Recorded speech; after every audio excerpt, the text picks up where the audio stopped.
And I was reflecting on a conversation that I had this past week that I think related to the post that I did last week. So let me just highlight what we talked about, and then I'll kind of share with you a little bit of a story from someone that I had talked with. So last week we talked about habits and how the second February or the second Friday in January is National Quitters Day because we start the year with these big aspirational goals and then they fizzle out really quickly when they actually meet our real life. So we spent a lot of time mostly talking about how do you set goals that are realistic, that meet you where you are now. And I had a perfect example of this that I thought might put in perspective this difficulty that a lot of us have in setting goals that honor who we are today. So I was talking with a person who had a weight loss goal, and they were sharing about successes that they've had in the past and some of the struggles and challenges that they have now with that goal. And I was kind of sharing with them a little bit about my perspective that goal setting is long term. So we're thinking about what we want to achieve. And in January, it's really nice to think about a year from now, what would you like to be doing? What would be the outcome? What would be your habit? So I want you to not just think about the success, but the things that you're going to do when you're successful. What is the person that you are becoming along the journey?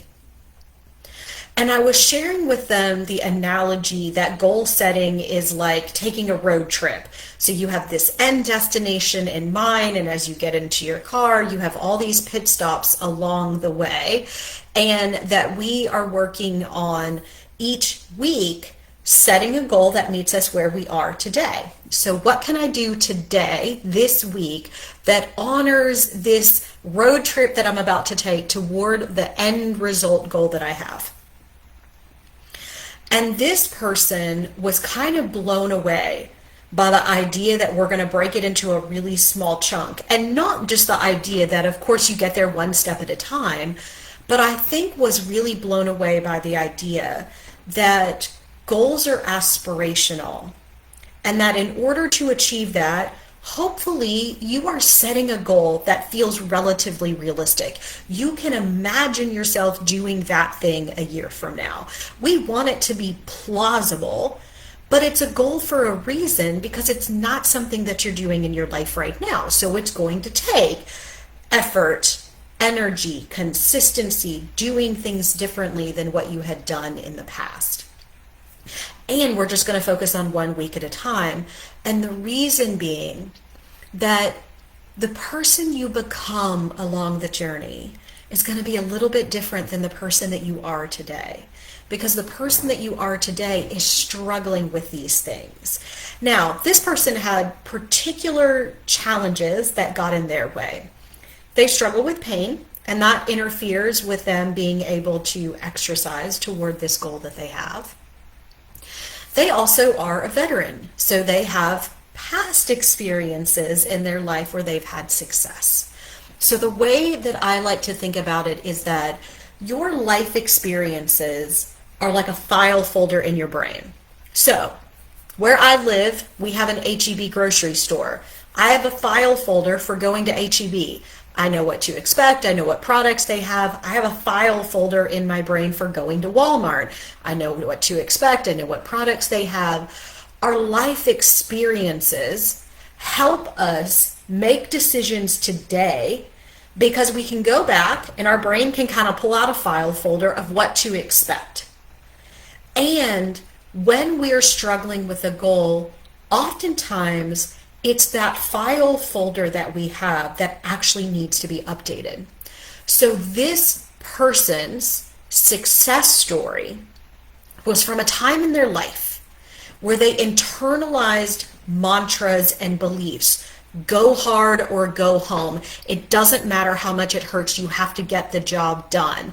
These kinds of mindsets that they learn because that experience was training them for a particular situation that is not their life anymore. So the fact that in that situation, they worked out on a regular basis, they ate relatively healthy, they felt motivated to do things, but then they struggle to translate that into what their life actually looks like now, because at that point in their life, they were training for something to be prepared for things that really could be life or death. And in that situation, it makes sense that you push through, that pain doesn't become the reason to give up, that you talk back to the part of your brain that says that you can't, and that you keep moving forward, because when you might actually be in a life or death situation, being able to push through pain can truly be about survival. But that isn't your life anymore. It's not life and death whether or not you follow your diet today. It's not life and death whether or not you go exercise. So their motivation at that point in their life isn't their current reality. So using that same belief, mindset, experience as to what's going to help them to do it today, it just falls apart in their everyday life when they feel really tired, when they're struggling with pain, when they had other things that just showed up in their day. So this magic kind of motivation that they've been able to pull from at other times and periods of their life, it doesn't work for them anymore. And they think the problem is them.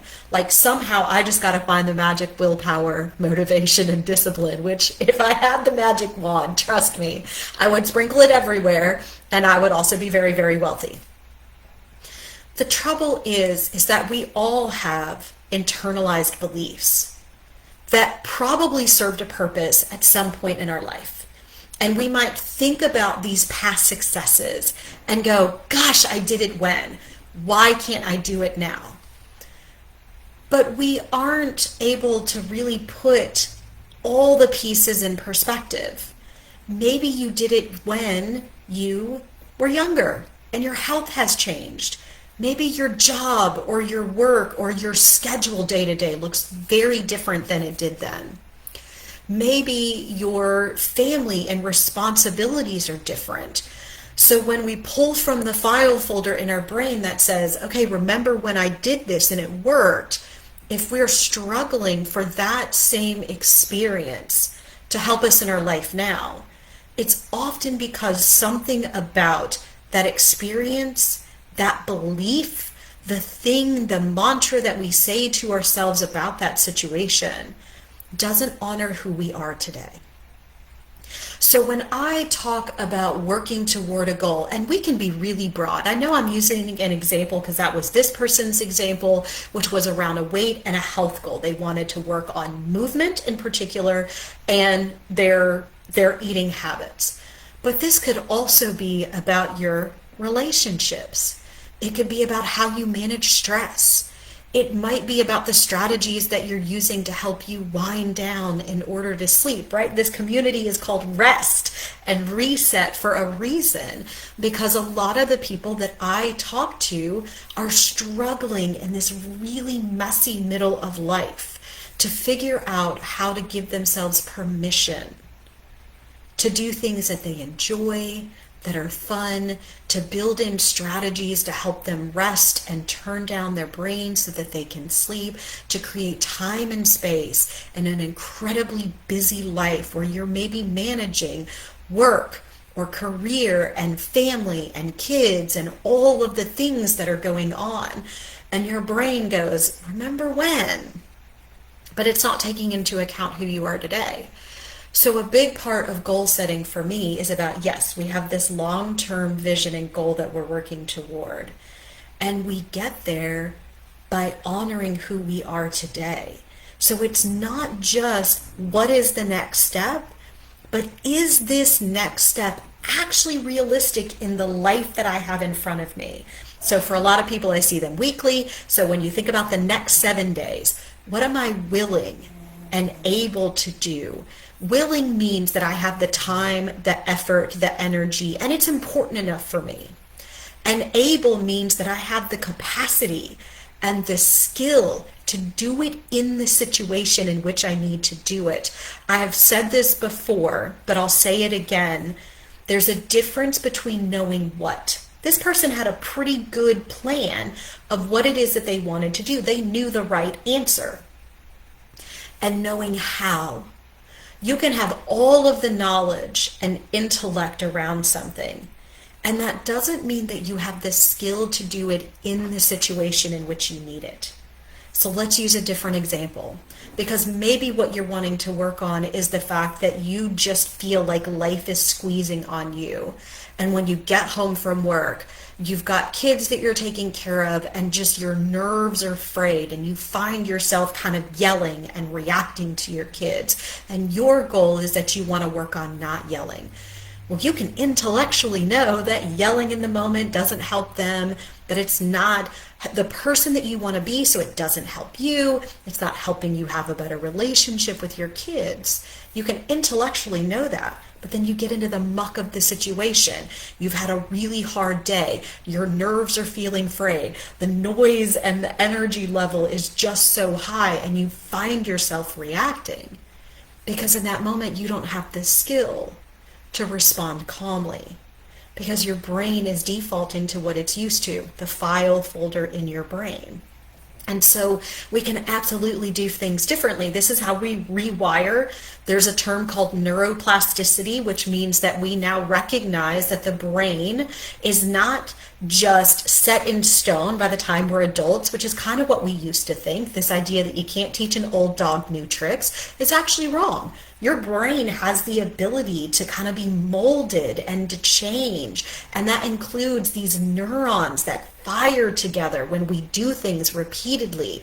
This autopilot or default network mode can actually change over time. We're also having to fight the autopilot that gets going. And so there's multiple strategies that we can use. But the takeaway from this conversation was, we do it one step at a time by honoring who we are today. And we build the skill of doing this thing that we want to do by actually doing it in the moment. And that we might know what to do and not know how to do it. And that doesn't mean that there's something wrong with you, or that you need to learn more, or that you just need to understand it better. It's a skill that you build by doing it differently in those situations. So keep in mind that what has worked for you in the past is a really good starting place to try to solve that same kind of problem now. It's not wrong to try to do what you did before. And if it's not working, it's because something about that is not close enough to what your life is now. And that being stuck in those beliefs about how it should be because it worked in the past is not going to serve you well, because it isn't going to motivate you to do it differently. We have to figure out the beliefs that are realistic in your life right now and honor who you are today.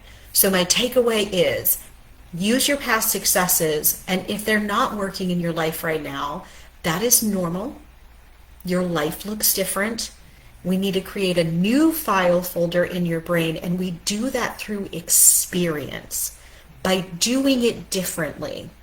And in the process, we update those file folders, and that kindness to yourself cannot be underrated, because you have a goal. You are always evolving and bettering yourself and moving forward, and that we just have to update these beliefs, the way we talk to ourselves, about the situation. And it's completely doable. And if you've struggled, you are not alone. There is nothing wrong with you. And hopefully this community and the kinds of things that we talk about here are going to help you to learn how you can update this file folder through new experiences that align with who you are today, so that one step at a time, one pit stop at a time, we get toward this destination that you have at the end of the road trip that we are calling life. So I'd love to know, what is a belief, a mantra, or thought that has served you well in the past, but perhaps is not serving you well now? And let's see if we can update that.